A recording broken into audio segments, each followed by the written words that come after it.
আসসালামু আলাইকুম। ওয়ালাইকুম আসসালাম। ভাই কেমন আছেন? আলহামদুলিল্লাহ ভাই, আপনি ভালো আছেন?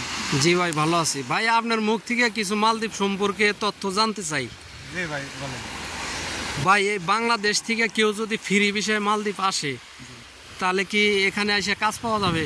হ্যাঁ আলহামদুলিল্লাহ, কাজ পাওয়া যাবে। এখন অ্যাভেলেবেল ফ্রি ভিসার লোক আসতেছে, সমস্যা নাই। কিন্তু নিজস্ব লোকজন থাকলে একটু বেশি ভালো হয়, যে কাজ কাম নতুন লোক তাদের খুঁজে দেয়। আর দালাল আনলে তো মনে করেন একবার কাজে পাঠাই দিয়ে পরে নিজের কাজ নিজে খুঁজতে হয়।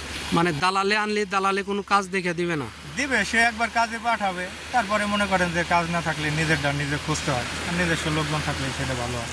হ্যাঁ, নিজস্ব লোকজন থাকলে দেখা যাচ্ছে যে ভালো একটা কোম্পানিতে নিয়ে দিল, হ্যাঁ সে কাজ টাজ করতেছে। জি।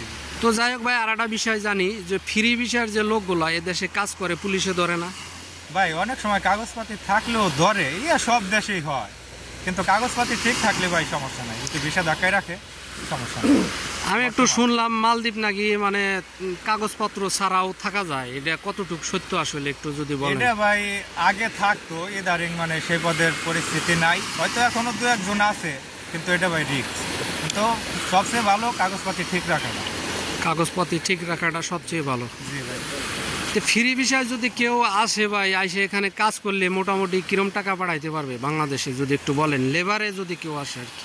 ভাই লেবারে যদি আসে এরা ম্যাক্সিমাম মানে ফ্রি বিষয়ে কাজ করলেও বর্তমান যে বেতন পায় তাতে আপনার ৪৫-৫০ হাজার টাকাও দেশে পাঠাতে পারবে, খরচ খরচ বাদ দিয়ে। প্রতি মাসে ৪৫-৫০? জি জি। তাহলে তো অনেক ভালো, আলহামদুলিল্লাহ। ৪৫-৫০ হাজার টাকা জি ভাই।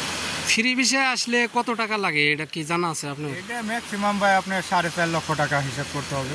তারপরে নিজস্ব লোক থাকলে মনে করেন যে ২-১০ হাজার টাকা কম দিয়ে আসতে পারে। ৪.৫ লক্ষ টাকা লাগবে। মানে ম্যাক্সিমাম ৪.৫ লক্ষ টাকা ধরে রাখতে হবে। জি। তো বন্ধুরা, বাইরের মুখ থেকে শুনতেই পারলেন, আসলে আপনারা যারা ফ্রি বিষয়ে আসতে চান মালদ্বীপ, আপনারা আসতে পারবেন, কোনো সমস্যা নাই। আইসা এখানে কাজও করতে পারবেন। তবে আপনাদের যদি আত্মীয় স্বজনের ভিতরে কেউ যদি কোনো ভালো কোম্পানিতে কাজ করে সেক্ষেত্রে আরও ভালো হয়, কারণ ওই লোকটা আপনার কাজটা খুঁজে দিতে পারবে। আর নতুনদের ক্ষেত্রে একটু কষ্ট হবে। তো বন্ধুরা বুঝতেই পারলেন বিস্তারিত এই ভাইয়ের মুখ থেকে। তো ভালো থাকবেন বন্ধুরা। ঠিক আছে ভাই, ভালো থাকেন। হ্যাঁ জি ওকে, আলহামদুলিল্লাহ, আপনার ভালো থাকবেন। ওকে ভাই, আল্লাহ হাফেজ।